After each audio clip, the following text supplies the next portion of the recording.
So hi, how you doing? My name is Christian Lander. Thank you for taking the time out to go listen to what we have to talk about today.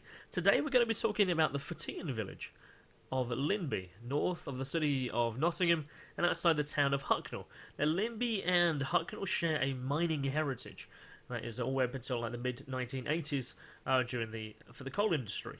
And since then, Linby has become quite one of those villages that is quite serene. It's quite a beautiful place. In fact, it's just one road, in fact, with a couple of offshoots. And it really has kept its stead since the days it was mentioned in the Doomsday Book, so we're talking 1066. And it's still kind of exactly the same way today. And it's quite picturesque when you go there. And the reason why Linby has kind of constantly come up on our radar quite a bit is because it really is an unusual place. It has lots of different types of phenomena and reports in a very small, very, very small place indeed. In fact, it's just one road. It's just Linby Lane, and that obviously goes straight through the village. Just making sure I got the right B number here. It's B6011. That's Linby Lane, heading out to Linby to Papplewick, which again is the village of itself, going back to the Doomsday days. So, what is this place and why is it so interesting? Well, let me tell you about my journey of how I came to learn about some of the things that go on there and some of the experiences I've had there, because I'm definitely going to be going into those, which is something I've never actually done before. So, let's paint the scene. Let's add the layers to the onion, they say. So, I went to a talk in 2007 where I was invited to just go along as a guest and just listen to what people had to say. It was organised by a little group called API. They were Amateur Paranormal Investigators, API. And they had some interesting things to say about Ironcar Woods, the Newstead Abbey, and the story of Sophia Hyatt, Lord Byron, that kind of stuff. And some of the paranormal investigations they've been involved with going up to St James's Church. Far be it for going onto private land. That's very naughty of them. But, you know, they had some interesting things to say, and so they kept in contact with me, and they took me on a few tours, and they showed me some interesting places. Within a few weeks, I met a local historian. His name was Stephen. I believe it was Stephen Cavell.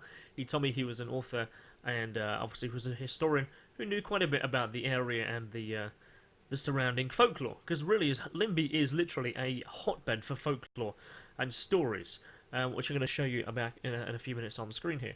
So let's just have a quick look a bit more about Linby. Let's pop up Firefox. There we are. So Nottinghamshire history up here on the screen here. So let's just have a look. We have okay. So this actually is a story again. Oh, not a story as such.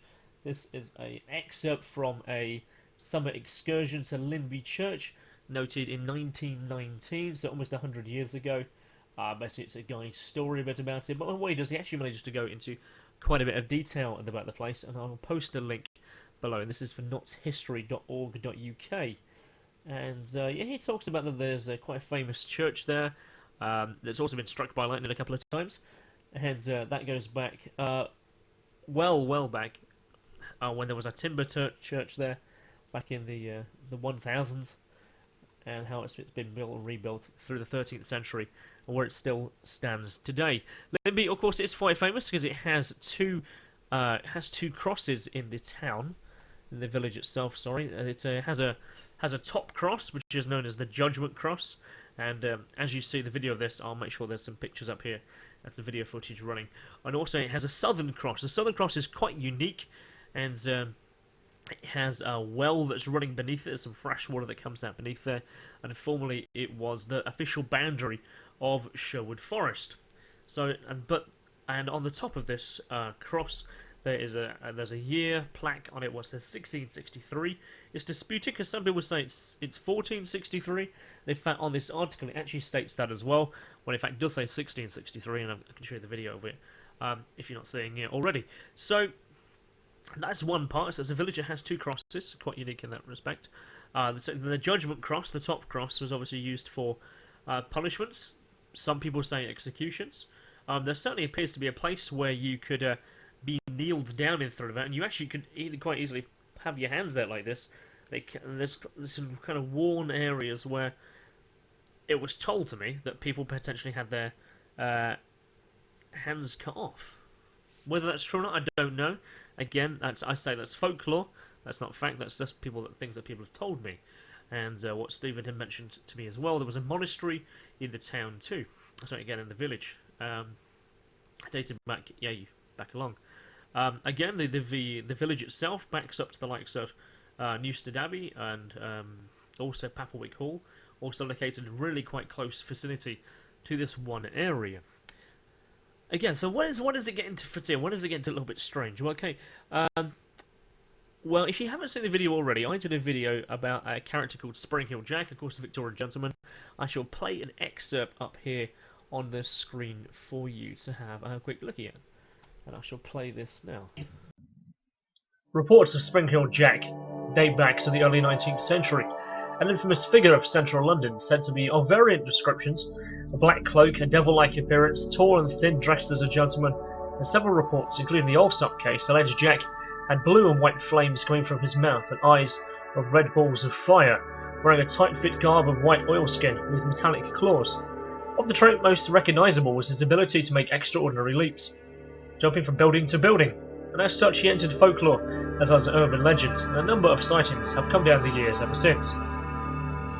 There have also been reports of a similar nature up and down the country, and indeed reports around the world. Through a bit. Okay, this board here, this poster here, this sign is actually opposite the Linby pub, known as the Horse and Groom. Nice little place it is, and this poster sign here was created by the parish council, and it talks about 4 legends and again a folklore of this place. If you haven't noticed, of course, it mentions the White Lady there, the ghost of Sophia High of Weir Mill, who was obsessed with Lord Byron, killed by a coach at the entrance of Newstead Abbey. It also mentions Spring-Heeled Jack, which again you can watch the video of that in just a second. I'll post a link to the video of that there. And also we have the legend of pancakes. Pancakes are believed to originate in the town of Linby because flat cakes were baked to honour the brave Linby women who, for killing Danish invaders, that's right, the Vikings came here and they enslaved them after their husbands fled. So that's right, the women fought back, full-on feminist control there, but for a right reason.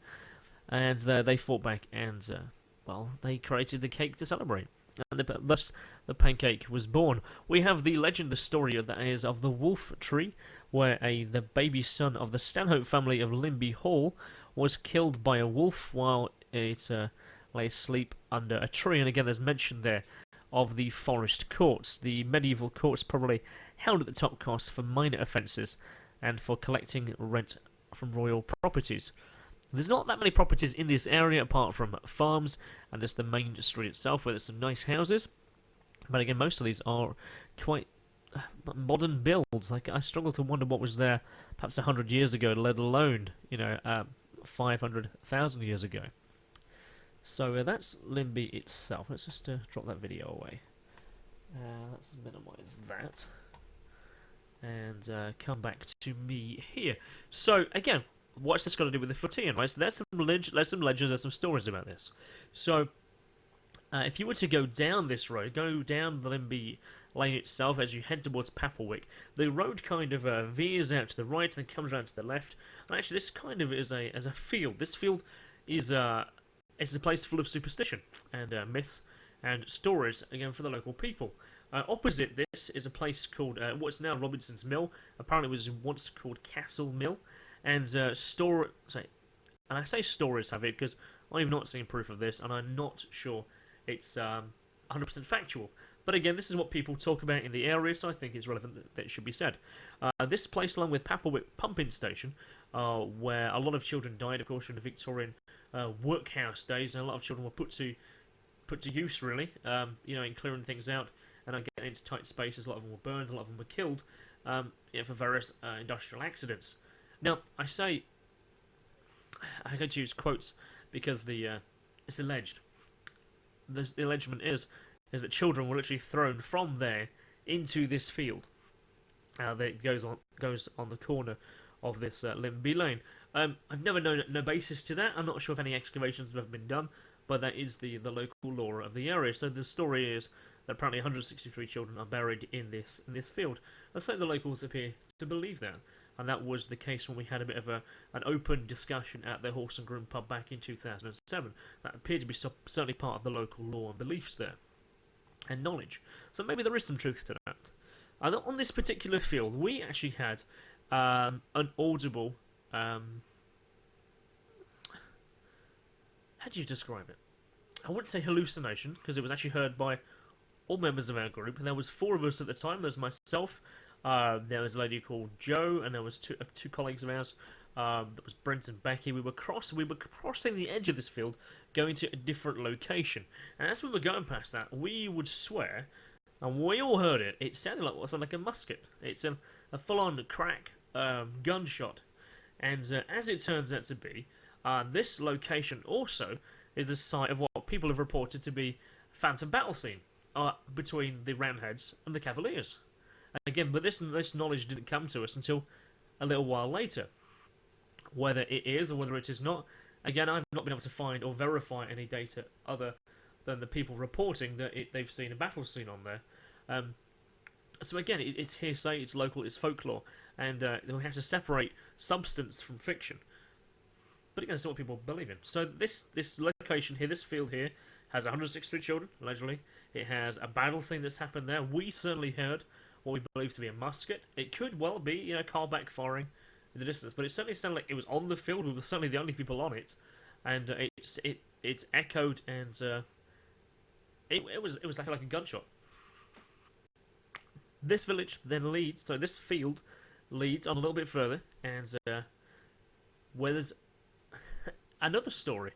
In many ways, I'm probably getting ahead of myself because before we leave this field, I've got to tell you about something else that happened there.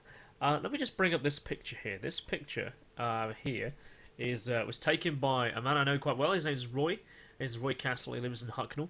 And in the picture on the left-hand side is a chap called Alan Smith, and to his right is a lady I know, whose name just escapes me. Carol's her name. And it'd be wrong for me to not include a name, wouldn't it? And so yeah, that picture there. So this picture was shown in national press and was also in the Hucknall Dispatch, what I got to comment on as well. Roy states quite headfast and very headstrong that the light in this image is a UFO. He said it literally came up from within the forest there, within the woodland there. It must be said that woodland there in that shot is the edge of the road. So the road, the B6011, is actually behind that woodland. That's about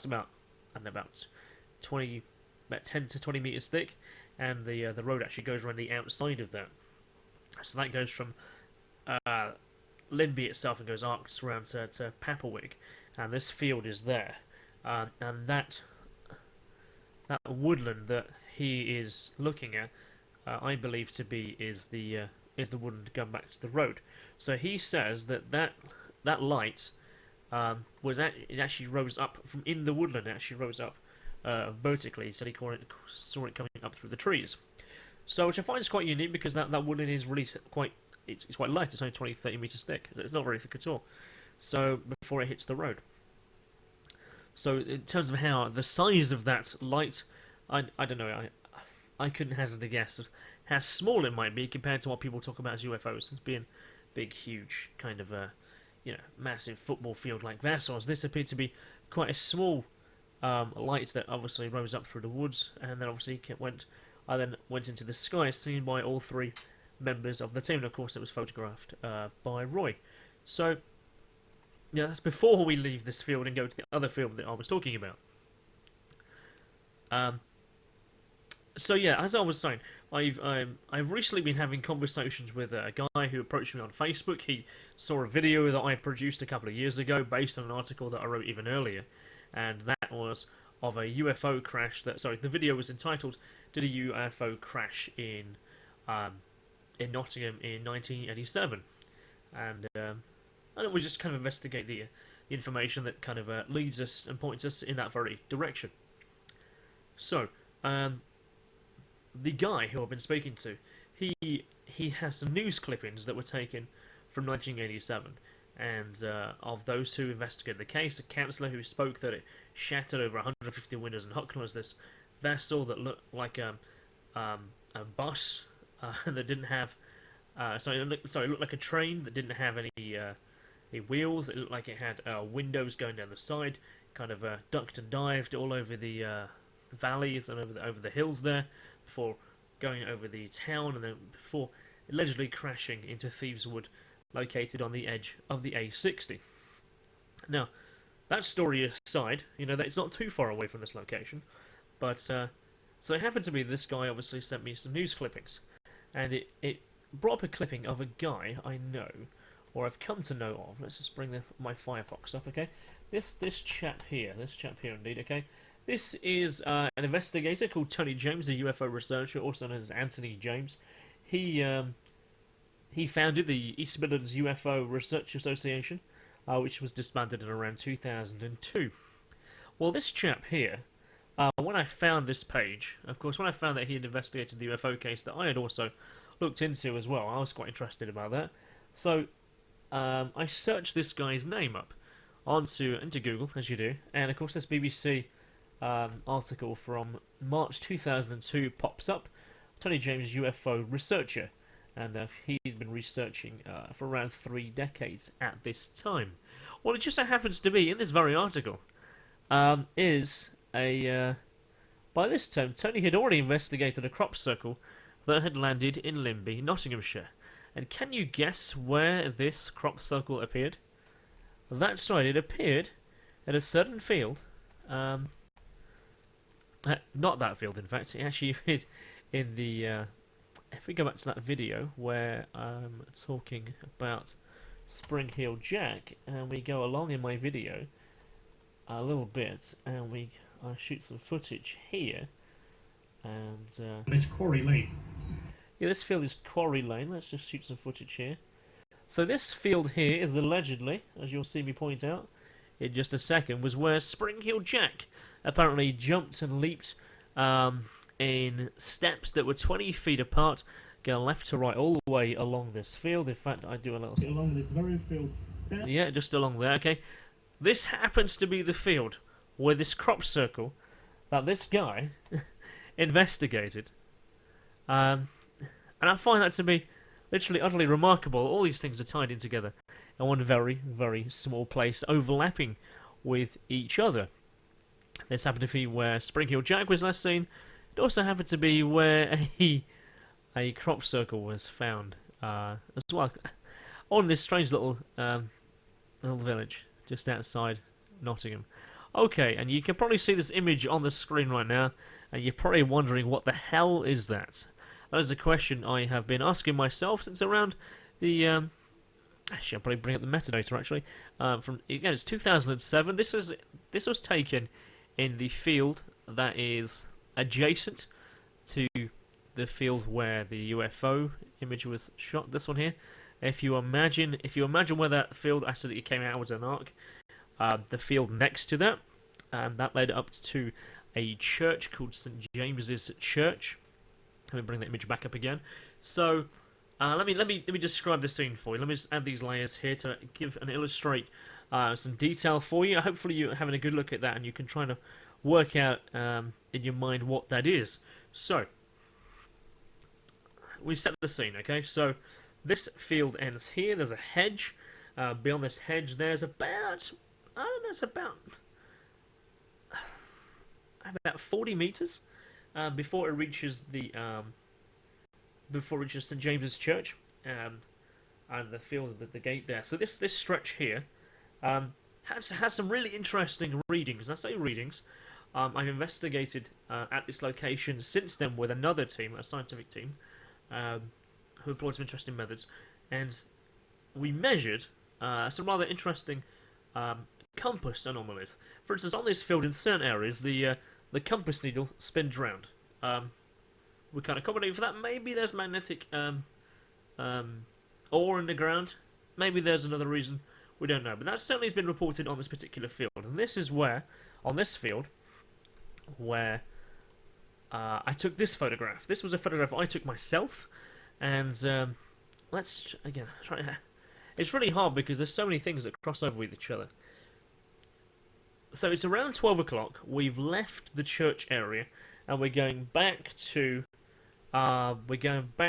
this field to go out of the way that then picture people are coming in that picture back to the main road in Linby. So we're crossing this field. It's 12 o'clock. We're going home. We're walking back, and I can feel what it's like static around my neck. It's like a static on the body. It certainly was cold. It had an unusual feel to it.